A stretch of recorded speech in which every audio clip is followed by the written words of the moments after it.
Cynt, welcome to the podcast. Thank you. It's so good to be here. It's good to see you. It's great to see you too. So we're going to talk about leadership. We're going to talk about your role at the Mavericks, AT&T, the whole deal. But I want to start at the beginning. You have a really dramatic story. And I'd love to start with your childhood. It was not an easy upbringing from everything that I've read. And your path to leadership wasn't paved. It was a dirt road. It was a gravel path. That's true. Do you want to talk about your childhood, Cynt? That's true. And it wasn't easy, probably easier for me than for my mother. My parents left Birmingham, Alabama when I was a baby. So 3 months old, they didn't want their kids to grow up in the Jim Crow segregated South. So they followed an aunt and uncle to the San Francisco Bay Area. So I grew up in Richmond, California in the Easter Hill public housing projects. And some of the things that you normally hear about, some of the bad things that you normally hear about in a housing project, we experienced that. We experienced, my mom did domestic violence that, carried over to us. And when I was 11 years old, I actually saw my father shoot a man in the head, and actually in self-defense, in defense of me, because all this commotion came, was happening at our door, and a 17-year-old, a young man who we knew in the neighborhood. We went to church with him, came over to have some kind of confrontation with my dad. And my mom had all 6 of her kids in the back room. And I was this kind of nosy kid. I was quiet, believe it or not. I just kind of sit with my math book and my Bible. I always joke about my mom putting 2 books in my hand at an early age, a math book in one hand and a Bible in the other. And so, I just kept my head in my book. So I was, kind of quiet. But I was inquisitive, and I heard all this commotion at the front door, and I went to the front door to see what was going on. And that was when my father realized that I was no longer in the back room with my 5 brothers and sisters where my mom had, taken us all to when this broke out. But I was in the potential pathway of a bullet. And the young man pointed his silver pistol, I can still see it, down to my father's right side where I was standing. And so my father shot back in defense of me, actually. And fortunately, it wasn't fatal. But you can imagine all the chaos that broke out in our family. My father didn't have to do jail time or anything like that. I mean, he went like overnight, but came back. But it was chaotic for us. I mean, literally chaos broke out in our neighborhood. My goodness. And I'll never forget, we all had to be sequestered in the house for safety purposes. And I wanted to go to school. I didn't want to be in the house. And so I was in the 7th grade, and my mom figured out a way for me to go to school because I was just so upset that I had to stay home. And I figured out later in years that school for me was probably a refuge and a chance to just escape some of the bad things. And I mean, there were good things that that happened too. I mean, my mom is just a wonderful woman and just had us focus on activities and school. And even with stuff going on in our neighborhood, we had good things going on in our house when my father wasn't doing, his stuff. And so, but I love school. I love school, and that was put into me very early to love school and to have it as a place where you could have good things happen. And so I wanted to go to school. And Carey, do you know my mother figured out a way for me to get to school? She had a uniformed police officer, Officer Daryl Prater. He took me to school the rest of that school year. He picked me up in his police car and take me in his police car, or he would ride the bus with me. And I wasn't ashamed by it. I was 11 years old. And he did what his car said, protect and to serve. He got me to school every day. And so these teachers just opened up the world to me. 4 years later, my parents divorced. And it was a very ugly, violent divorce where we had to flee our house kind of for safety purposes. And my mother's prayer, my mother is a praying woman. And her prayer was that she and her, it was 3 of us at home at that time, that we'd make it back home before school started. Because once again, education was everything. We came back home. My father had taken everything except a mattress for me and my younger sister to sleep on. So we had this 4-bedroom deluxe unit in the projects, and he had taken everything.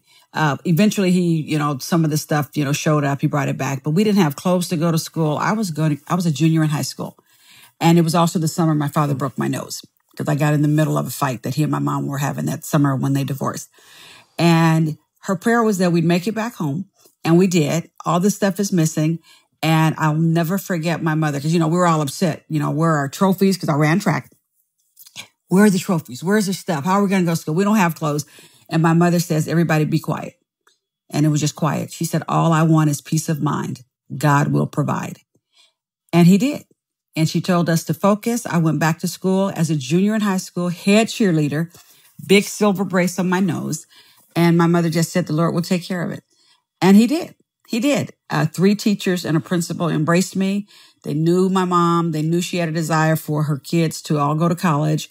And they just got me involved in all kind of activities. My mom had me and stuff. And I ended up graduating at the top of my school district and got 5 full scholarships to the college of my choice and chose the University of California at Berkeley, not because it's the #1 public institution in the world, okay, but because it was close to home. It was close to home and stuff was still going on with my dad, so I still wanted to be there. But the Lord just showed up like my mom said he would, and I worked hard, and I got blessed to get a great education and then start my career 4 years later, after I started college with AT&T. So, it wasn't, I actually described my childhood as being pretty good, but we had stuff that happened, and everybody has stuff that happens. Everybody has stuff that happens, but being watching someone be shot and being victim of domestic violence, that's not easy. But it's interesting, Cynt. You had a little bit of a character test that was unplanned. This is my first time meeting you, but there was a problem with the first computer you were hooked up to. And one of the things, it was about 10, 15 minutes before we got rolling, which is fine. But one of the things I really noticed about you is everybody handles stress differently. You had such a calm disposition. You were kind of laughing and joking about it. You didn't get frazzled. You're like, all right, I'm going to just go. And your assistant is in another office, so she can't be with you. You're like, I'm going to go get my personal computer. We'll boot that up. You're like trying to figure out how to get the mic to be recognized and the whole deal. And you're just smiling the whole time. I'm like, boy, there's a lot of people, like something happened along the way that transformed that pain into something else. Because there are people with way less, like, I don't know that I would pass that test, to be honest with you. I didn't get hit as a kid. But you had a lot to do with how I responded, though. Because you were, what was that? You were so calm. You were like, okay, when I said I need to go, maybe I'll need to go get my personal computer. You didn't say, well, we're short on time because, we're already running late and we'll just try to see if we can make this work. You said, okay, we got time. Because that's probably at the point where I would have gotten a little bit stressed. Okay. If you would have given me some kind of energy like, woman, you need to hurry up. Okay. But you did not. But you did not. And so I felt comfortable just doing what I needed to do, but I also knew I had a backup plan. I knew I had backup. I knew I had backup. But I try not to get too stressed out over stuff. I've seen stress in my life. I've seen stuff that's a matter of life or death. And I apologize for keeping you waiting, and you just didn't make a big deal out of it. You were so accommodating. So that just made me okay with it. I'm honored to be with you today. And you know what? Isn't that the gift of margin? We book an hour, 90 minutes for these interviews, but then I book another half hour on the end where I'm doing nothing. So it's like if the worst happens, and I've got backups for my backup. So it's like, that if I'm running around like a chicken with my head cut off, that's a different story too. Well, thank you. I appreciate that. Apparently, and we have mutual friends. So some of them weighed in on these questions, basketball friends and church friends. And a friend told me to ask you about meeting your husband. He said it's a great story. I don't know anything about that. So go ahead and tell Lord. me. You're laughing. Okay, so I met my husband when I was a junior in high school, and we were at schools 3 hours apart, right? So I had my local friend at school, but then I met this guy in this club, DECA, Distributive Education Clubs of America. And so, but it's 3 hours away. So didn't see him a whole lot. Yeah. And then when I started college, my first week in college, and he was a year ahead of me, he called to tell me that he had transferred schools. So he had left Fresno City College and transferred to San Francisco State University, and said, so he just called one day, my first week in college, and said, surprise, I'm across the bridge. I'm at San Francisco State now. I have moved to the Bay Area so I could be right across the bridge so I could be close to you. This is my first week in college. And I said, well, hold up, boyfriend. Surprise. I will call you the day I graduate. And I meant it. I said, and he was stunned. Okay. He was stunned. And I never forget what I told him. I said, I don't have time for some smooth talking cutie who wants to play when I need to study. That I am about just getting this good, getting this good education. And my husband says I pretty much told him that it was about school and Jesus. He said that's pretty much in a nutshell what I told him. I said I got to be focused. This is like a big deal. I'm going to be the first one in my family to got to graduate from a big college, and I am serious and I got to focus. And I told him I'd call him when I graduated. And so I only saw him like once after that. He'd go by and see my mom, but I was focused. I had fun in college. I did my thing, but I was not hanging around with him. And then the day I graduated from college, I called him and I said, hey, Kenny, this is Cynt. And he said, Cynt who? I said, boy, don't act like you don't know who I am. He really tried to act like he didn't know who I was. He said, I haven't talked to you in almost 4 years. I said, I know. And I was all excited. I said, I just graduated today. I graduated at 2:00. I called him at 3:00. So, it's 1 hour. Okay. I said, you know what? I'm getting ready to start working for the phone company. And so I was telling him about this job I had. I was going to start in 3 weeks. I said, my mom's having me a party at 6:00. She's still in the project. She's working hard. I'm going to work hard. I'm going to help her get out. So you know where she is. And so I was just fired up about life. I said, I'm still going to church. I was just going crazy. And he says, I'm engaged. He said, I can't, he said he can come to the party. I said, no, the party's at 6:00. And you come by yourself. He goes, no, I'm engaged. Well, that's the wrong answer. I said, I told you I was going to call you. I just graduated an hour ago. Bottom line, he came to the party at 6:00 and the rest is history. We've been married 39 years. It'll be 40 years next April 30th. And so I asked him one time, and I only asked him this because somebody asked me whatever happened to the woman. He said, when he hung up the phone, she says, that's your girlfriend from high school. And just the way he was looking and talking, she says, you need to go to that graduation party. So he knew. He knew. He had always told my mom that I was going to be his wife. Because he just said his mom was a church lady and all that. And he said, that's just going to be my wife. I can just tell. So. I wasn't expecting that. That is a great story. Well, I tell that story to kids at commencements. It's like, you know what? Put them on hold. And when we moved our kids into college and then my nieces and nephews, my husband is the one who always says, is there a phone call you need to make now that you started college? Is there somebody you need to tell them you'll call them when you graduate? And so we all laugh about it. But I did put him on hold. That is fantastic. So let's go to AT&T. You get hired by the phone company. Where do you start? Because you had quite the career. Now CEO of the Dallas Mavericks. We'll figure that part out a little bit later in the conversation. But it was, one of the accounts I read is that a lot of the promotion happened a little bit later. It wasn't like in your 20s, it was straight to the top. So can you describe your professional journey so far, Cynt? Yes, I had 15 different jobs at AT&T, so 13,088 days, because I'm a big number, so I'm a math geek, right? And so I started out 21 years old supervising operators. I remember telling the recruiter, I said, I just want a job where I can lead people. I want to be a supervisor. I want to be the boss. And I need to make some money because I'm on this mission here to help my family get out of poverty. And I remember I had 13 job offers and I said, I'm going to take the one that offers me the most money and the opportunity to be the boss, which sounded crazy, right? Yeah. But that's what I did. And so it turned out to be AT&T and it was a great choice. And so I started out supervising and it was back in the day. So I don't know if you remember this. You may not be old enough. When we had long distance operators. And so we had four. Oh, yeah. I remember long distance operators making that phone call home. Are you kidding me? So you had the 411. Yeah. Collect. Uh-huh. I got no money, mom and dad. You're paying for this. That's it. So those are the operators that I supervised. Uh-huh. Okay.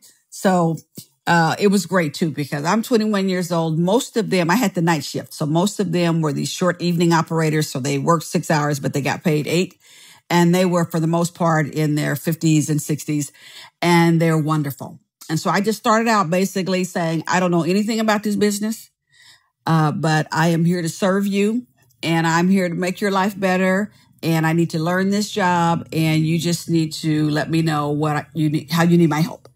And we had a wonderful job. I got along well. How did you know how to do that? That is not a normal starting point. Because at 21 years old, in all due respect to our 21-year-olds, what do you really know when you go to work? When you go to work in a company? Okay.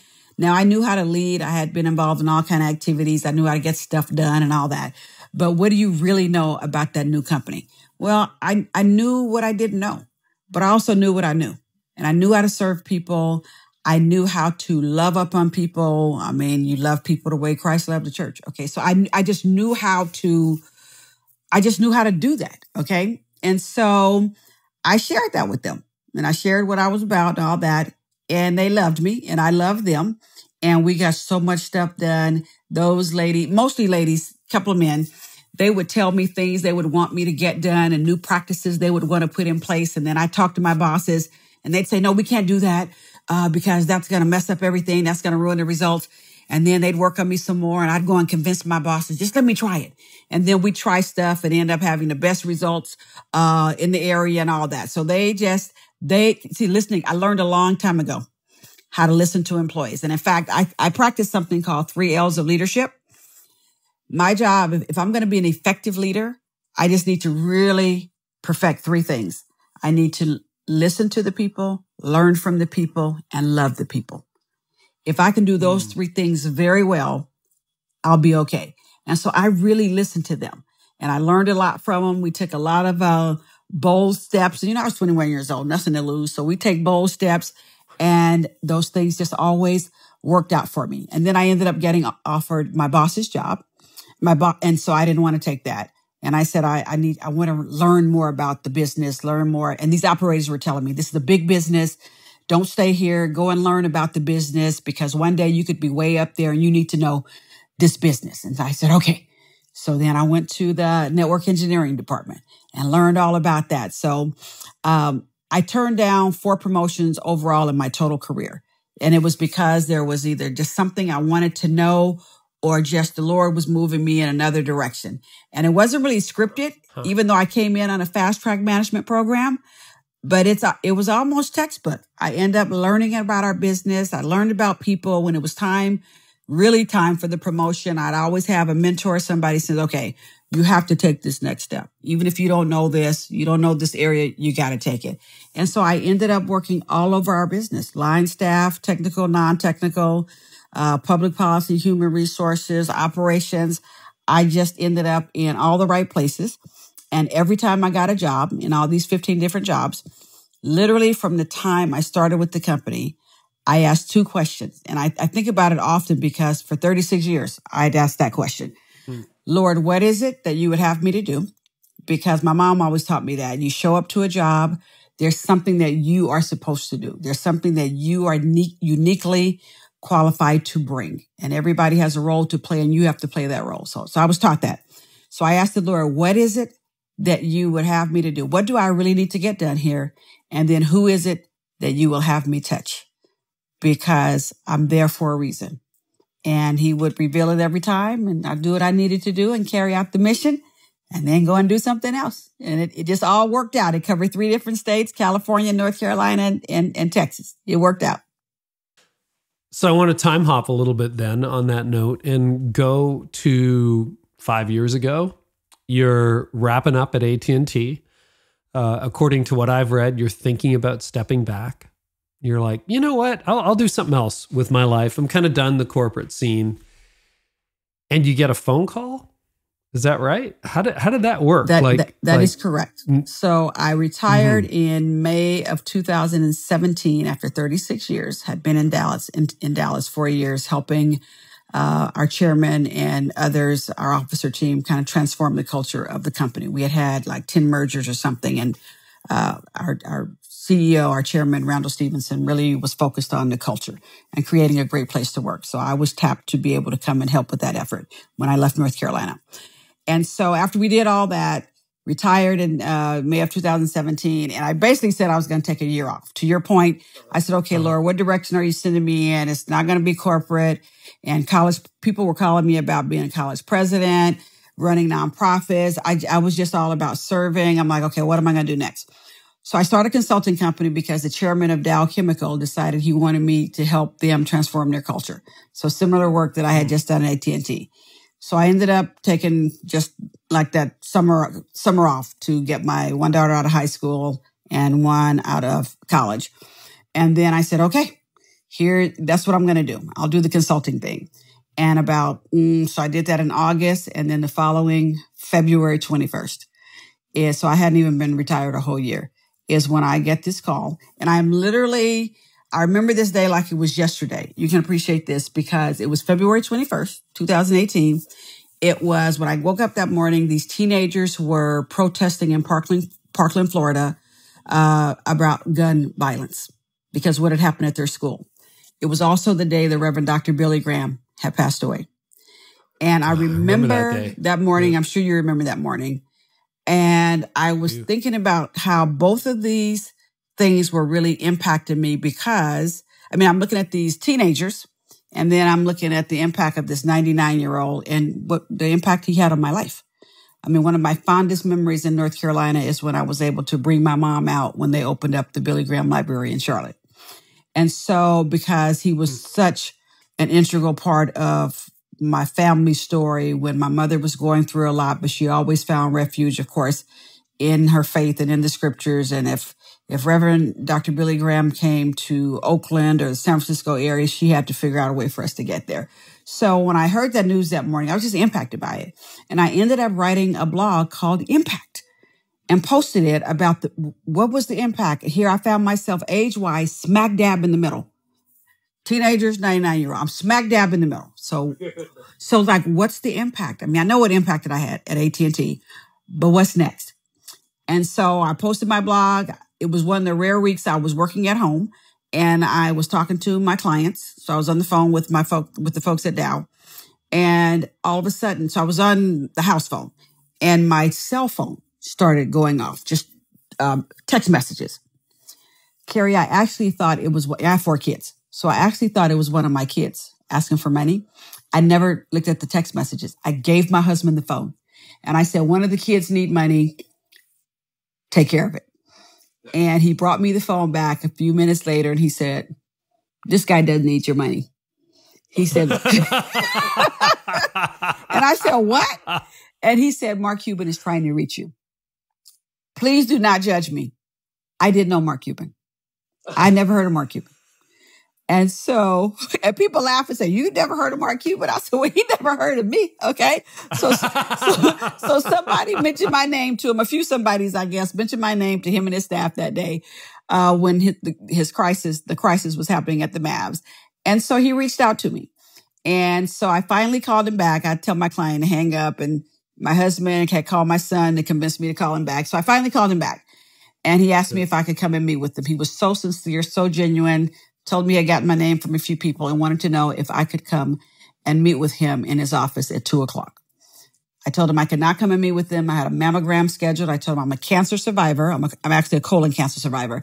I said, but I know firsthand what happens when you put off your medical appointments. I learned that the hard way. And so I have to keep this appointment, but I'll come and see you later that day. So went to see him, read about the article on the way, got there. It was storming. And I just thought, based on what I read, I'm not going to do this. Was that the Sports Illustrated piece? Yes, it was a Sports Illustrated. Yeah. And I thought, I said, if this is all true, I just don't think I'm up for this. I don't think this is the place for me. And so I said, but you know what? I'm here. Let me go. And my husband was all decked out in all his Mavs colors and all that. So he would, and my husband is not a fashion guy, but he was into it. Like, put the right colors on. Don't go in there with that Cal Berkeley blue. Take that Golden State Warrior stuff off. Like, this is the Dallas Mavericks. So I was ready. I went in there, color coded and everything. And this woman, the receptionist, Nancy, gave me a big hug when I walked in, or maybe I gave her the big hug. And then I gave Mark a big hug. And my husband was trying to come in with me. I told him to sit down. So I went back and sat with him. And it was a 55-minute conversation. And it was beautiful. It was so genuine, so transparent. And he just basically asked me if I could help him and if I would be his CEO, chairman of the board, pick the title, that he needed help and he wanted to transform the culture, and things were kind of coming out and stories were unfolding, and he was basically crushed and said, I need your help. And so we went through a lot, and I ended up telling him, I said, okay, I need to go home and pray about this. And he says, tell me what that looks like. And I said, well, so I described my little prayer closet. Okay. So I described my prayer closet, and I said, I really have to go in and treat the Lord on this, because it's not something that was in my plan. I don't really know what's going on here. And it started coming to me that I was uniquely qualified to do this. And then he says, yes, I think you could really have an impact on us. And so I thought about that on the way home. And then I thought, impact. I had just written a blog that morning and posted it about impact. And it was just like, boom. I said, oh my goodness. Came home, prayed about it, went back in there the next day. And before I could even go and tell Mark I was there and to talk to him about it, some people grabbed me and took me in the conference room. And I was in the building for 3 hours before Mark even knew I was there, because I guess I was just meant to be there. And so it's been 4.5 years, and we have, and I say we, because Cynt is not the person who made the Dallas Mavericks better from a culture standpoint. They're a whole group of us, a whole team of people in that building, in that organization, even our external advisory council folks helping us become a great place to work. So we're on a journey. And I'd say we've gone from not a good place to work to a very good place to work. And we're on the journey to be a great place to work. So it was divine for sure. It was divine. Well, one of my my question feeders knew exactly what was going at the Dallas Mavericks, being in pro sports. And for those who may not know, I read the Sports Illustrated article. Just give us an indication of what you were walking into in 2018. I was walking into a place that was not friendly to women, to put it mildly, not friendly to women. There was a 19 or so year history of sexual harassment, misconduct, inappropriate behavior, just bad stuff, unethical stuff going on in the organization on the business side, not on the basketball side, but on the business side, at the hands of top leadership. And things were being covered up. It was horrible. Sports Illustrated had their own description for it, but I will tell you, I walked into a place that was not friendly to women, and frankly didn't really value the presence of people of color at the lower level. So it was not a diverse organization. When I walked into my first meeting, there were 10 white men at the table, and then they brought in 2 women who were not in permanent leadership positions. And I don't know if that was trying to fake me out. I don't know what that was all about. But I discovered very quickly that they had no women or people of color at the table in permanent leadership positions. So it was a very strange place, a very different place than what I had grown accustomed to. And the Lord blessed me to put a 100-day plan in place. And I didn't think that we were going to have to necessarily act on all these initiatives that I had laid out, because I figured, performance, a good performance management system, market-based compensation, all that kind of stuff existed as well. And so maybe the problems were just, isolated to sexual harassment, which is horrible in and of itself. But the problems were even bigger than that. It was not functioning, in my opinion, like a business. And Mark had his focus on the basketball side, and things just weren't happening on the business side, in my opinion, to really serve the people. Wonderful people who chose a career in sports. They were not getting served the way I felt they needed to get served. And so that's what I've been about for the past 4.5 years. We laid out a vision that said we would set the global standard in the NBA for diversity and inclusion. And I chose that because there's some bottom line impacts to that. If you do it right, you'll win the war for talent. You'll serve your customers. You'll be able to reach out to the community. So if you get all that right, your business will be profitable. And then I said we will operate from a set of values. We will have values-based employment. And the values spell crafts, character, and they're all based on scripture. Character, respect, authenticity, fairness, teamwork and safety, both physical and emotional safety. Our workplace promise is every voice matters and everybody belongs. And so those were the things we laid out. I had one-on-ones with every single employee in the organization to just learn about them as people, learn about the vision they had for their lives personally and professionally, because my job as a leader is to serve them and make sure they can kind of realize those visions. And then we just said, okay, what's the plan? And we got everybody rallied around it, brought in some people, had to pretty much let that leadership team go. I think there's one person at my table now who was a part of that original team. And we have 50% women at the table, 50% people of color. We have employee resource groups. I mean, you just name it. I met with our Mavs Inclusion Council earlier today because we're still on a journey to be a great place to work. I mean, we still have some work to do in some areas, but it is a different place than I walked into. And that's by the standards of the employees. And we all did it together. Cynt cannot get the credit. We all did it together. So there was a little bit of a big turnover at the top, and I can understand why.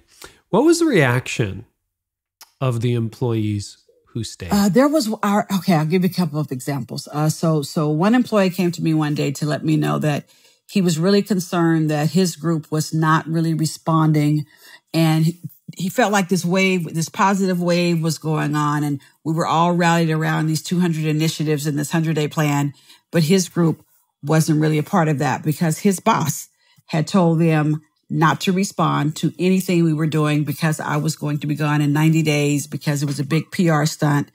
And I didn't know basketball. I didn't know the business of basketball. And that part was true. So just don't worry about it and just wait it out, which is just really unfortunate. And so obviously I was here more than 90 days. He's not here, but I'm still here. And so I had to address that, okay? Because the employee, the reason I say that, the employee wanted to be a part of what was going on.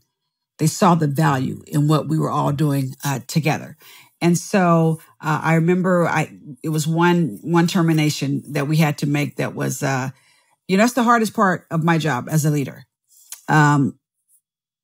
That's the only thing that, really, really would make me cry as a leader. And it's been my whole career, is having to let somebody go. And I always say I've never fired anybody. People fire themselves.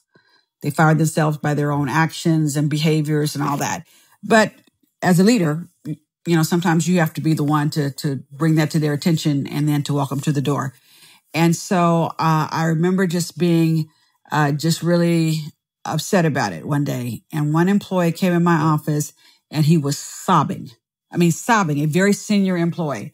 And his response was, he said, "Thanks for cutting off the head of the snake. I'll never forget it, Carey." And I said, "What?" And he was sobbing. And then he told me story after story after story of, frankly, what was pretty much mental and emotional abuse of what they had gone through. And he said, "We can live now. We can come to work now and be okay." And he was sobbing. I had no idea that was going to be the impact of that particular termination. I just did what we needed to do because of some things that had been uncovered in the investigation, but I didn't know it went that deep. And so the employees all rallied around. There were some, and there's some people who resist change. And we Sure. still have, a few employees in the organization right now that, want their old bosses back, because they were close to their old bosses. And I know what those pockets are. I know where they are. And then we love those people too. But Mark Cuban needed to make a change. He made that change, and we needed to make some more changes. And we did. And very, very few people, resisted it. They wanted it. Well, with the few remaining minutes we have, I just have a couple of other questions for you, Cynt. One is, you weren't really a basketball fan, were you? Or maybe a fan, but this is not like, oh, great, I've been poised for this moment, and now I finally get to be the CEO of a basketball team. No. No, I was a fan, so I had another team, right? You were in fact, fan.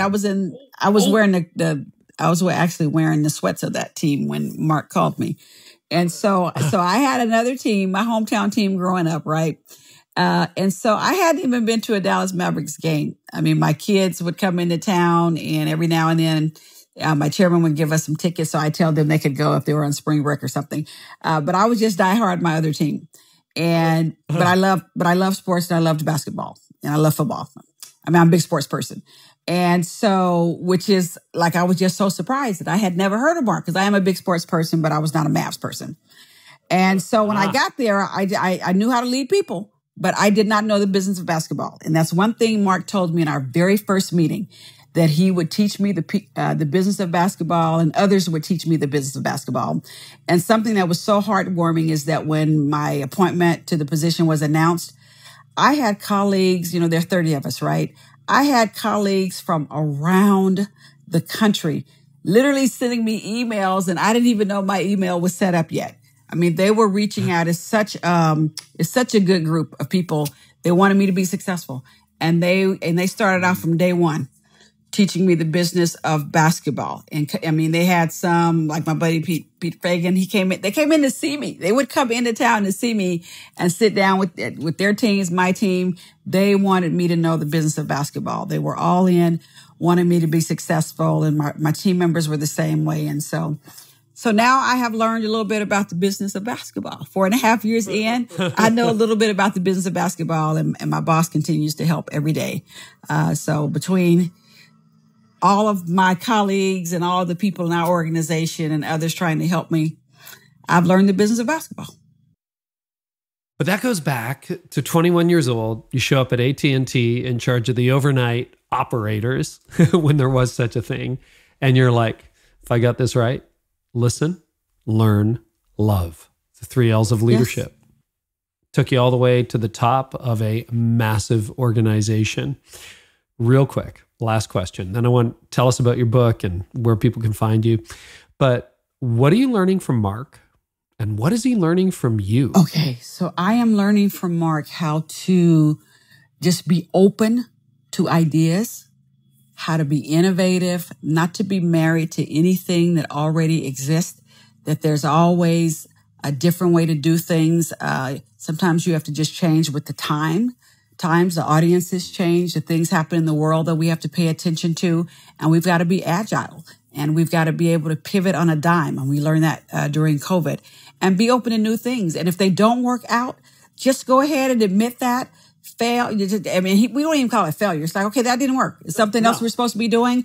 And his attitude about that when things don't go well has been mind blowing to me.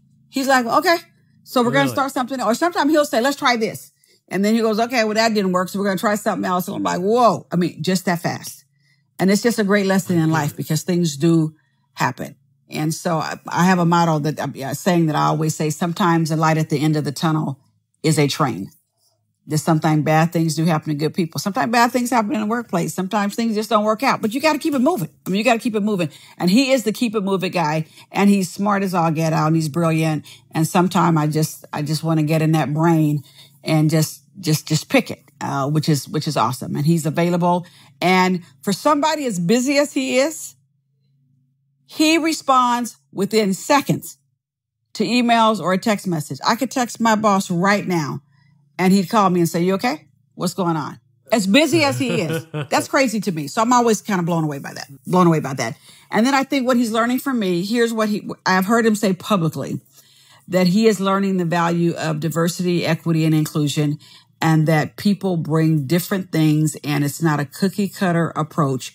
And he's really learned about equity and the difference between equity and equality, and sameness does not equal fairness, and how to meet people where they are. He's learned the difference between diversity and inclusion. It's just not having somebody at the table, but you have to teach them the culture and bring them in, and it's a way to include people. And he's learning that, again, it's not just about equality. And so I'm glad he's learned those. And he says he's learned those kind of things from me. So I believe what he says. Well, your book is out by the time this airs. Tell us about it, and congratulations. Thank you. It is my first book. Okay, it's my first book, and it's called You've Been Chosen, Thriving Through the Unexpected. And it started out as the story of my cancer journey. because I did a Caring Bridge blog post. So every round of chemo that I had, I would post, I'd do a posting and talk about what was going on with me, the good, the bad, the great, and the ugly. And it was primarily because so many people were calling. And so it was a way to keep them informed. Well, over the past 10 years, I've gotten hundreds of calls asking for that journal because people either are going through their own cancer journey and they want to read that story, and then they'll read something in round 3 and says, oh, that's happening to me. Okay, that's okay.